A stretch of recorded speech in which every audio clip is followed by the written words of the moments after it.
قابل تعریف 3 کھیل ہیں. فرمایا اپنی زوجہ کے ساتھ ہنسی مذاق, نمبر 2 تیر اندازی, نمبر 3 گھڑ سواری. اب حدیث کا مزاج سمجھو. ہمارے اہل حدیث لوگ بولتے ہیں کہ آپ جب کسی میت کے لیے قرآن پڑھتے ہو اس کا ثواب پہنچاتے ہو, نہیں پہنچتا, کیونکہ حدیث میں آتا ہے صرف 3 عمل پہنچتے ہیں: اولاد دعا مانگے, صدقہ جاریہ ہو, اور علم جس سے لوگ فائدہ اٹھائیں.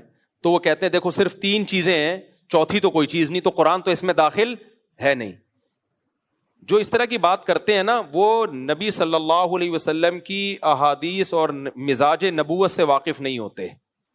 جب بھی حدیثوں میں اس طرح کا لفظ آتا ہے نا صرف 3, تو وہ اس کا مطلب صرف 3 نہیں ہوتا. اس کا مطلب ہوتا ہے یہ 3 کا عدد صرف یاد کرانے کے لیے ہوتا ہے, کہ جب کوئی لفظ عدد کی صورت میں بتایا جائے تو یاد ہو جاتا ہے. مقصد یہ ہوتا ہے کہ یہ اس معنی کی جتنی بھی چیزیں ہیں سب اس میں داخل ہیں. تو یہ جو حدیث میں آتا ہے نا صرف 3 چیزوں کا ثواب پہنچتا ہے, اس کا مطلب وہ 3 چیزوں کا کیوں پہنچتا ہے؟ اس لیے کہ وہ نیکی کے کام ہیں. تو کوئی بھی نیکی کی جائے میت کو اس کا ثواب پہنچتا ہے, کیونکہ یہ 3 کام کیا ہیں؟ نیکی کے ہیں. صدقہ جاریہ بھی تو نیکی کا کام ہے نا. ولد صالح یدعو لہ, نیک اولاد جو دعا مانگے گی.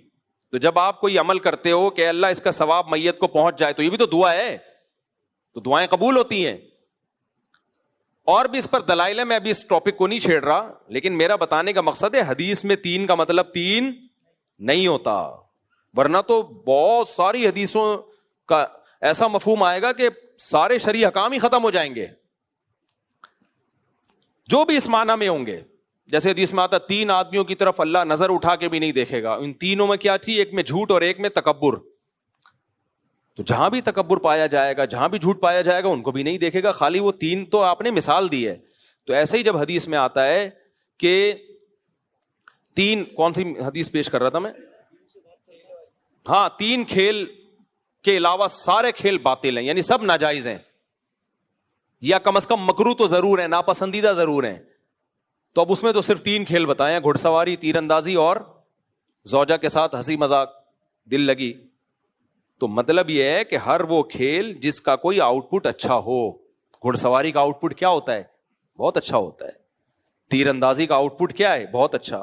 تو جتنے بھی وہ کھیل جو فزیکل ایکٹیویٹی پر مبنی ہو, آپ کی مینٹلی ہیلتھ کے لیے, آپ کی صحت کے لیے اچھے ہوں, وہ سارے کے سارے اس میں داخل ہیں. پوری امت کا اجماع ہے کہ صرف گھڑ سواری حلال نہیں ہے, صرف تیر اندازی حلال نہیں ہے. اسلاف سے لے کے اب تک جو بھی صحت مند کھیل ہیں لوگ کھیلتے رہے ہیں اور اس کو ثواب سمجھتے رہے ہیں. تو اس میں جتنے بھی کھیل آ گئے, دوڑنا ہے, دوڑنے کا مقابلہ ہو گیا, اور جو بھی آپ کی تیرنا ہو گیا, تیراکی بھی اس میں داخل ہو گئی.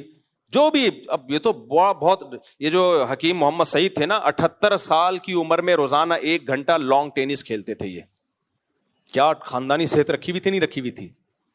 حکیم محمد سعید, حکیم اختر نہیں, حکیم محمد سعید, جن کو کی شہادت ہوئی ہے 78 سال کی عمر میں 78 روزانہ 1 گھنٹہ لانگ ٹینس کھیلتے تھے. اور ان کے جو قریب رہنے والے خادم ہیں وہ کہتے ہیں کہ ہم نے کئی سالوں میں ایک بار بھی نہیں دیکھا کہ تکبیر اولیٰ کبھی چھوٹی ہو اور مسجد میں 5 منٹ پہلے نہ داخل ہوئے ہوں. نماز کے ایسے پابند اور فزیکل فٹنس کے ایسے پابند. 78 سال میں روزانہ 1 گھنٹہ ٹینس. اور ان کی صحت کا راز کیا تھا؟ وہ کہتے ہیں میں نے زندگی بھر کبھی ناشتہ نہیں کیا, 2 ٹائم کا کھانا, اور کبھی مغرب کے بعد کبھی نہیں کھایا انہوں نے.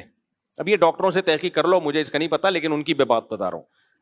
کبھی سورج غروب ہونے کے بعد کھانا, بولو, ہمیشہ مغرب سے پہلے کھانا کھا کے فارغ ہو چکے ہوتے تھے, اور 2 ٹائم. اور کہتے ہیں مجھے چائے کی کا ذائقہ بھی نہیں پتا کیا ہے, زندگی میں کبھی چائے نہیں پی. ان کو نہیں پتا تھا چائے کا ذائقہ کیسا ہوتا ہے. اور یہ کب؟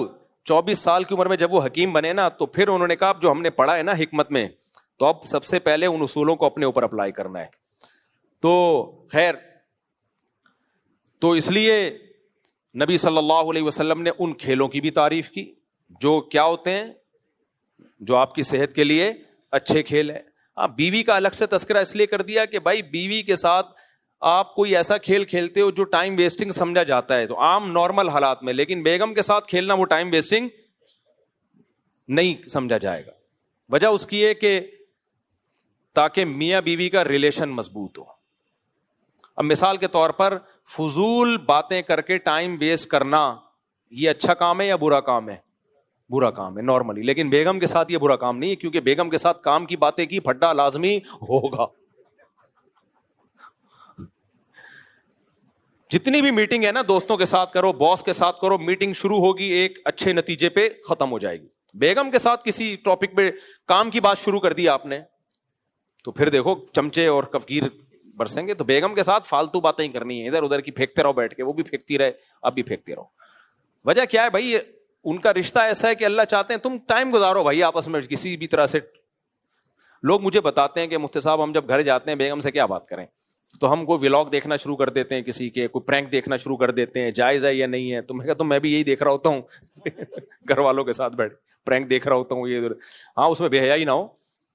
تو بیگم کے ساتھ بیٹھ کے اسرائیل پہ تھوڑی ڈسکشن کرے گا, یا بیگم کوئی بہت ایسی ہو کہ, لیکن جیسی بھی ہو, کتنی ہی ایجوکیٹڈ ہو, وہ گھر میں میاں بیوی کا جو ریلیشن ہے وہ اس ایجوکیشن کی بیس پہ نہیں ہوتا, وہ اسی بیس پہ ہوتا ہے. لوگ کہتے ہیں بہت پڑھی لکھی سے لائیں گے تاکہ پھر وہ پڑھی لکھی سے شادی کریں گے, پھر اس کی مینٹل لیول اوپر کا ہوگا, پھر ہم کشمیر آزاد کرنے کے بارے میں اس سے مشورہ لوں گا کیسے آزاد کیا جائے. اور نہیں بھائی, وہ جتنی بھی ایجوکیٹڈ ہے نا وہ گھر کے باہر ہے. جب آپ کے پاس ہوگی آپ کی بیوی اور آپ اس کے ہسبینڈ کے طور پر, تو پھڈا لازمی ہوگا. اس لیے اس سے ڈسکشن اہم امور پہ کرو ہی نہیں. اس سے بس تمہاری امی کی طبیعت کیسی ہے, وہ بچہ کا اسکول میں کیسا, پٹا آج دوبارہ پٹا یا نہیں پٹا, ٹھیک ہے, بس یہ باتیں کرو اور مجلس کو برخاست کرو. یا کوئی دو چار جائز پرینک دیکھ لو, ہنسو, بس. اس سے زیادہ آگے فری ہونے کی کوشش مت کرنا. یہ اللہ نے رشتہ سکون کے لیے بنایا ہے, ڈسکشن کے لیے, بڑے بڑے مسائل حل کرنے کے لیے بنایا ہی نہیں ہے. یہ گپ شپ کے لیے ہی بنایا اللہ تعالیٰ نے. تو اس لیے نبی صلی اللہ علیہ وسلم نے زوجہ کے ساتھ کھیل کود کو الگ سے, اس کے ساتھ تفریح کو الگ سے ذکر کیا.